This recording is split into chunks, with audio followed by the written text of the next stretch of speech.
All right, so this is an LS3. We're doing a BTR truck stage 4. It's like a big duration, healthy duration. I think it's 226, 230 duration with somewhere around 550, 560 lift. And it'll work perfectly fine with your stock springs and push rods. BTR sells the kit with LS3 springs, so this being an LS3, it's going to go the way it is.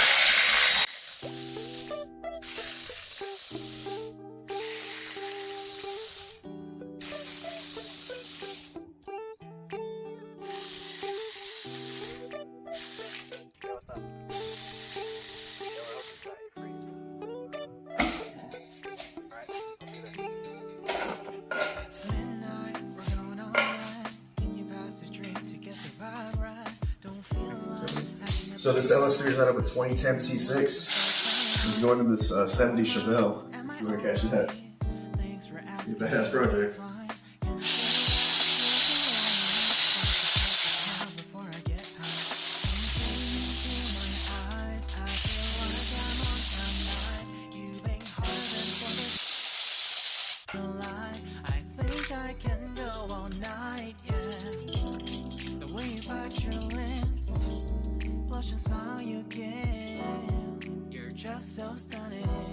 Alright, so I'm going to start taking apart the front of the motor. I got the push rods out already. So now I need to take off the crank pulley, water pump, timing cover, cam plates, and then finally the camshaft. So let's start with the water pump. Just 10 millimeters. You can pretty much do this whole job with 8 millimeter, 10 millimeter, 15, and a 24 millimeter for the crank pulley.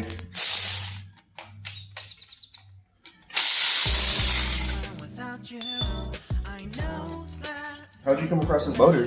How'd you get it, if you don't mind? I actually found it on eBay. Corvette shop out of Michigan. They had multiples. I forgot the name. I plug them. But they had several, man. At least 5 on the stand, and detailed videos to where you can hear them run before you bought them. Nice. All that good stuff.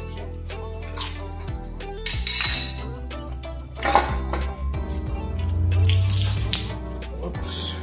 Alright, so for the crank pulley bolt, if you're doing it by hand, you got to lock the flex plate with the flywheel because you're just going to spin the motor over. You're never going to loosen the bolt. So the only way around that is to have a really strong impact, and I've had good luck with this Milwaukee M18 fuel impact. You got to have a strong impact, or else you're not going to be able to do this. Especially if it's never been done before, it's going to be really tight.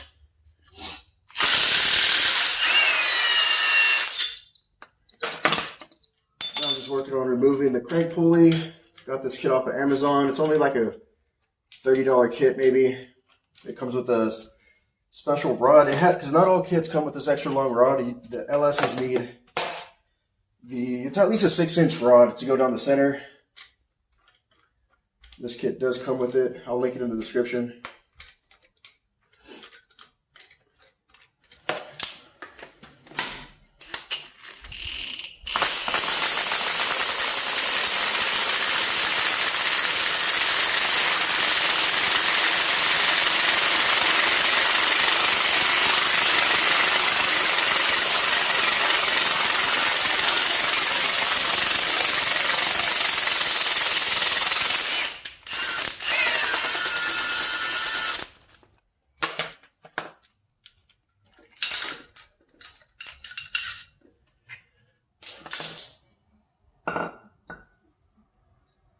Alright, from here we just work on the timing cover, just more 10 millimeter bolts.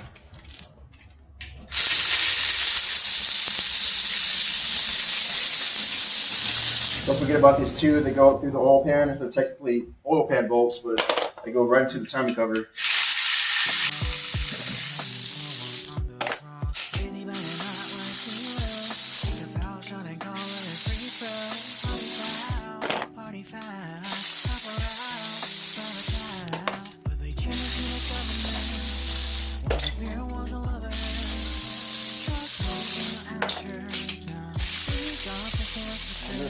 LS3 setup, it's got some pulleys in the way. If this was like a truck or any other LS, I don't believe these are in the way, but in this case I got to remove these idler pulleys. you get to these 10 millimeters that are kind of hiding behind them.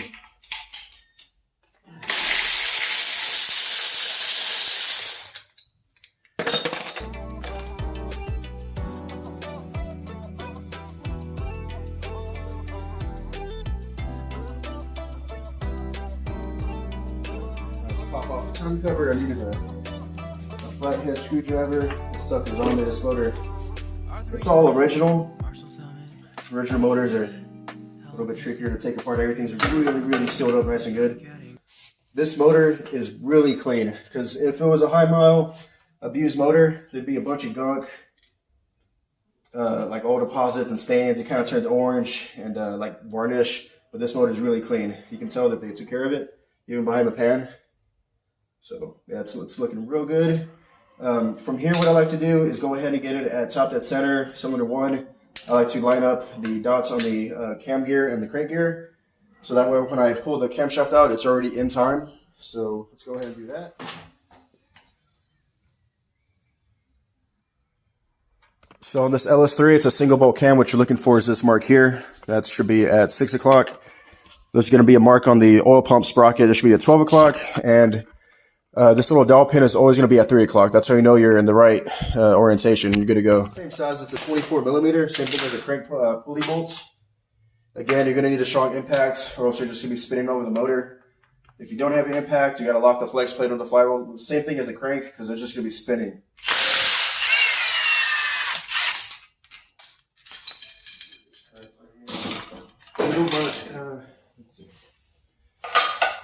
Okay, so now, this is the cam plate I was talking about.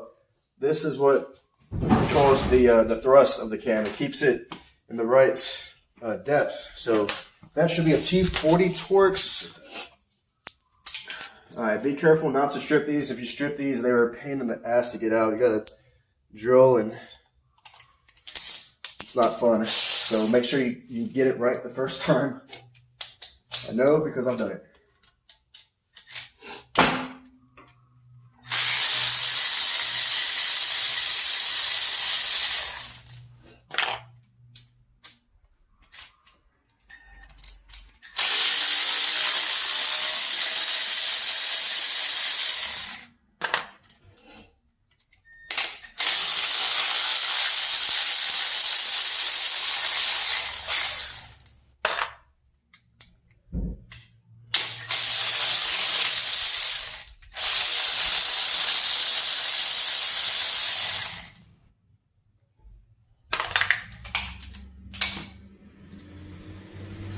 All right, finally we're down to the camshaft.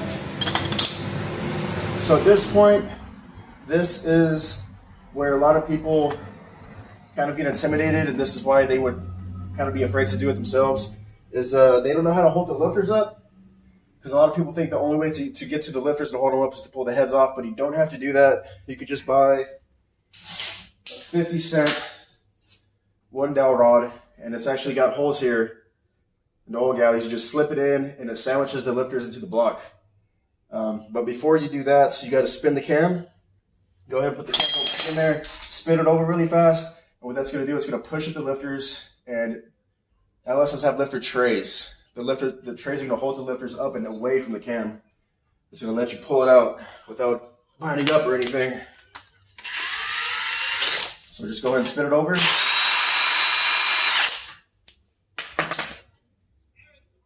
It should be nice and quiet. You shouldn't hear any noise. Well, so it's probably the lobes hitting the lifter. We're good to go here. Go ahead and cut this in half.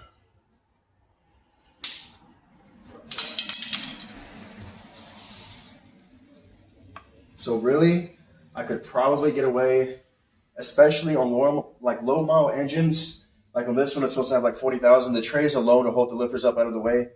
Really, these, I'd be fine without these, but a lot of your trucks and 5.3s and stuff like junkyard motors that have a ton of miles, the trays are wore out, the lifters are wore out, and they'll just fall right out of the trays down into the crankshaft, and that would be really bad. So this is kind of just like insurance, but it's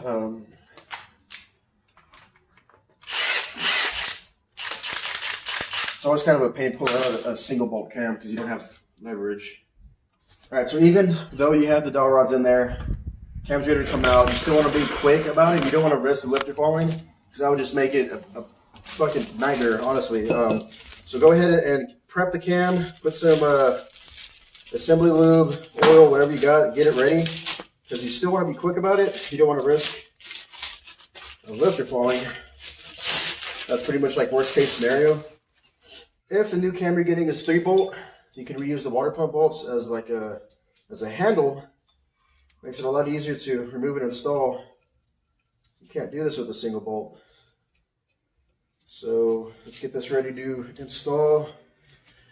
I am using assembly lube. I always get people in the comments saying I didn't lube the cam. I stuck it in dry. I never install the cam dry.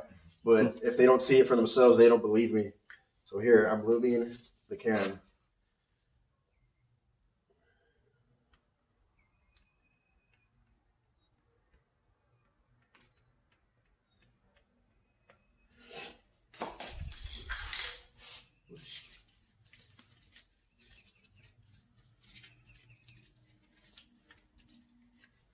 All right, cam is ready to go in.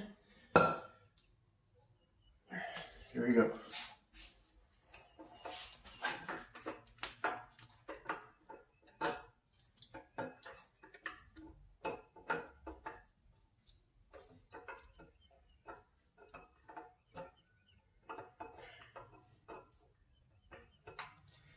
Be careful pulling out the cam, because of course you don't want to nick the cam bearings. If you're too aggressive with it, you can actually scratch the cam bearings. Just create more issues you don't want.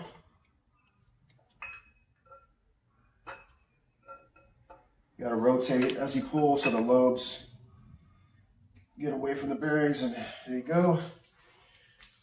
Alright, here we go, in with the new cam. Same thing, be careful. Don't nick the bearings, rotate the cam.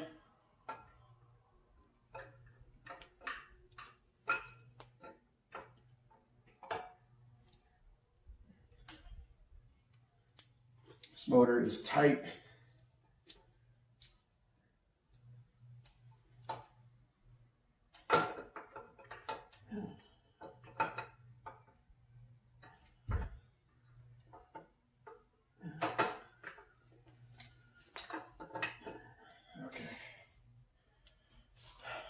So to get it in the right time, this little dowel pin here, this is what goes through the cam sprocket. That's gonna be at 3 o'clock, and you know that it's gonna be good when you go to put the sprocket back on. So from here, we just gotta put the cam plate on, just reverse order, just start assembling. Pull out your dowel rods.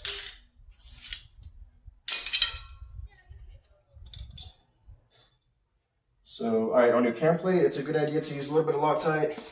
You're gonna want to use Loctite on the plate bolts, the cam sprocket bolts. And that's pretty much it. That's all you need Loctite on. The bolt already has Loctite on the threads for the crank. Yeah, all right, let's get to it. All right, so I went ahead and actually, you know what? We actually did an LS2 tensioner block instead of like an LS3 tensioner. Like this, these are known for falling apart. These plastic pieces here, they'll just break and end up in the oil, and it'll start to rattle and make some noise. Timing chain will have a lot of slack. So an upgrade would be to ditch the LS3 setup and get a solid LS2 block, because this basically has no failure point. It's just a solid block. There's nothing to basically break on this thing. It'll be good forever. So yeah, it's timed up. This is what you're looking for on the cam sprocket. There's should be at 6 o'clock on the oil pump sprocket. It's hard to see, but just get a flashlight, look in there on the tooth. There's going to be a mark as well. That should be at 12 o'clock. If you're not comfortable or not sure if it's time, you can spin it over, give it a rotation, make sure it's lined up again. Yeah, that's pretty much it. So from here, we're going to slap on the timing cover, install the crank pulley, and I got a special tool to install the crank pulley. I'll show you that here in a second, and link to that will also be in the description. There's a couple toolkits that just make this job a lot easier. I'll lay everything side by side so you can see what would make this easier for you. But all right, let's go ahead and finish this up.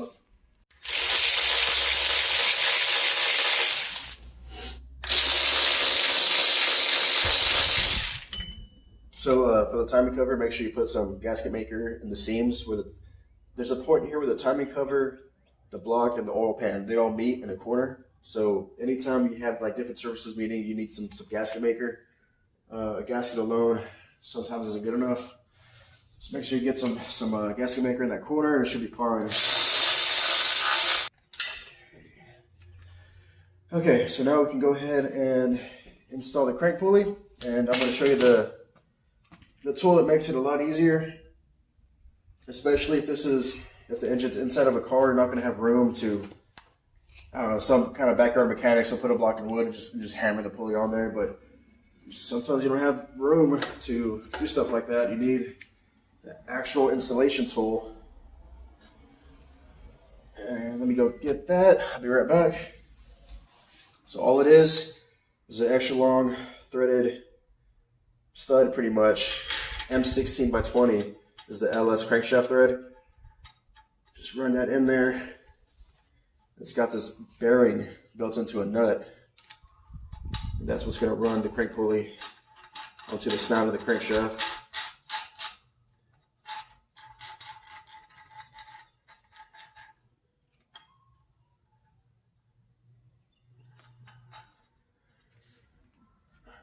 We have that size. Shit.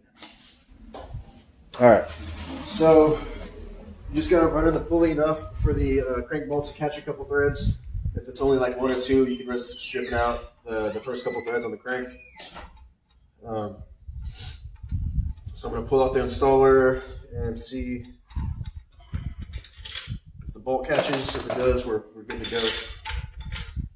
Oh yeah, that's plenty. So let me get my impact and run it in. And the torque spec on the crank bolt is like 220 foot-pounds or something. But if you got a Milwaukee impact, just give it all it has, and that'll be plenty. All the ugga-duggas, as they say.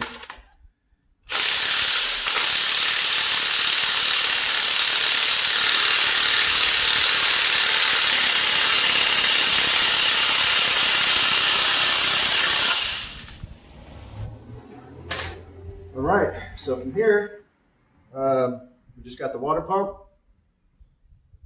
the idler pulleys I took off, I guess the belts. Oh, I got the push rods, the rockers, valve covers. That stuff might be important. So let's go ahead and install the water pump.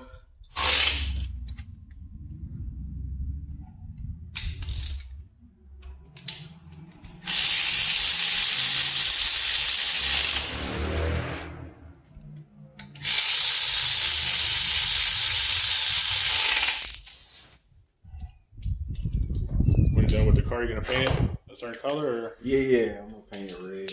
Oh, that's gonna be good.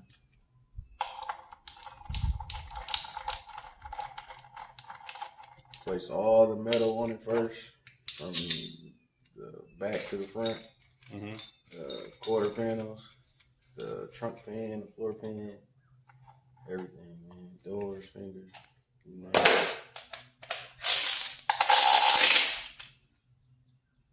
Yeah, that red's gonna pop. Yeah.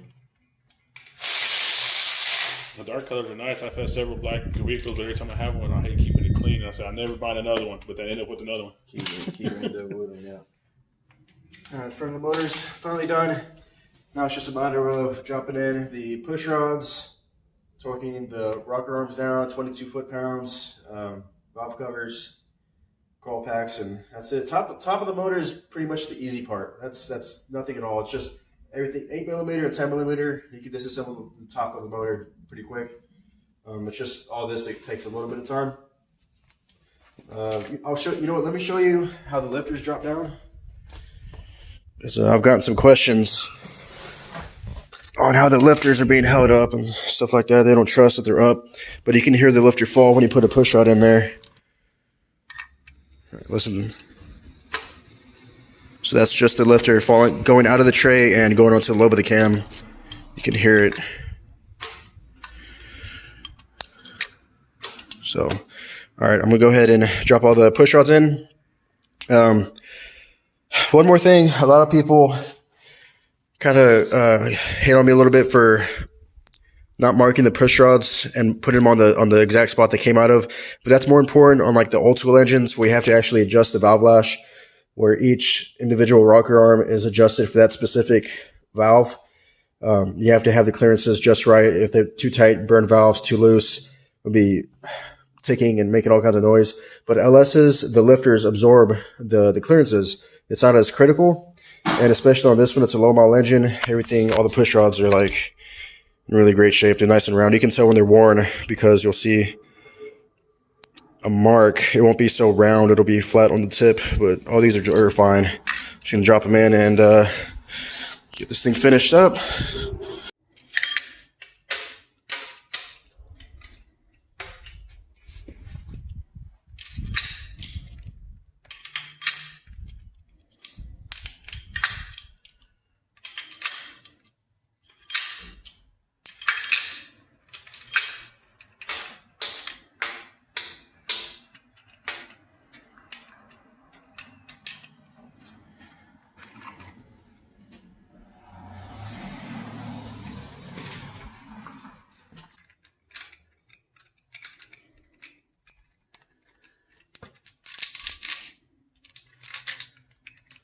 So if you do plan on getting a cam bigger than like 570, I ran a 570 lift cam on LS3 springs and it was perfectly fine. But anything more than that is when you need to start looking at aftermarket valve springs.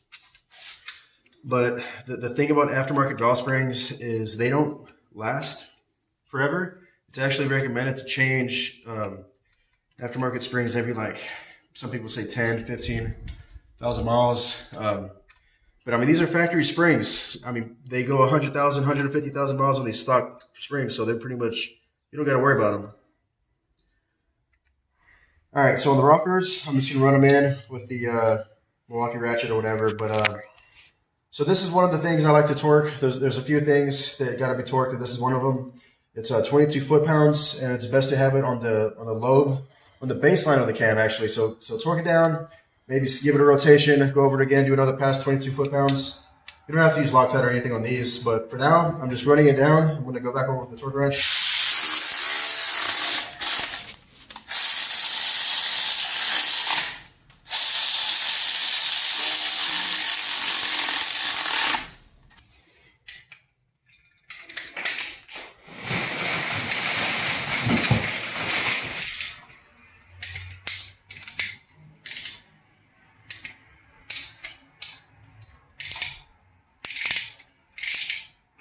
This is why it's good to use a torque wrench, because it felt tight on the battery powered ratchet, but as you can see, it actually ran down quite a bit more.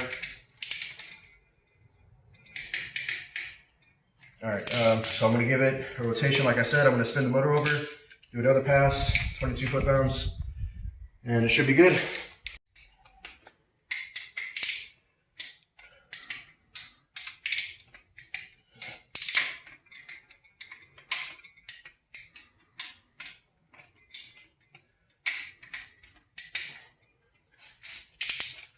Every camshaft video I post, they ask about adjusting the valve lash every time, but there's no valve lash to adjust on the LS. All you do is torque the rocker arms down, and you're good. They're a lot easier to work on than like old school engines, because like I said earlier, they have hydraulic lifters, and if there's any play or any tolerance, the hydraulic lifter takes up the difference. It absorbs it and it just makes the valve train tight. You know, you're gonna worry about lash or anything like that. All right, you can pause it.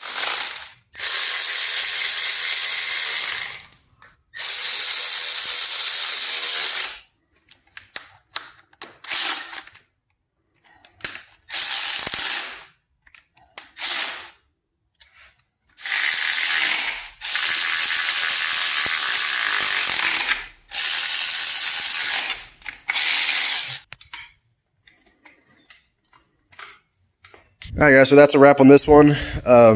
BTR cam, low lift cam on this LS3. It's going into this 70 Chevelle. It's going to be a badass project when it's done.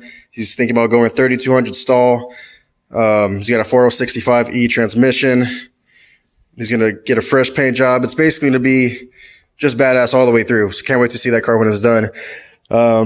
Yeah, but this is it. If you liked the video, like, subscribe, comment below if you have any questions. See you in the next video. Later.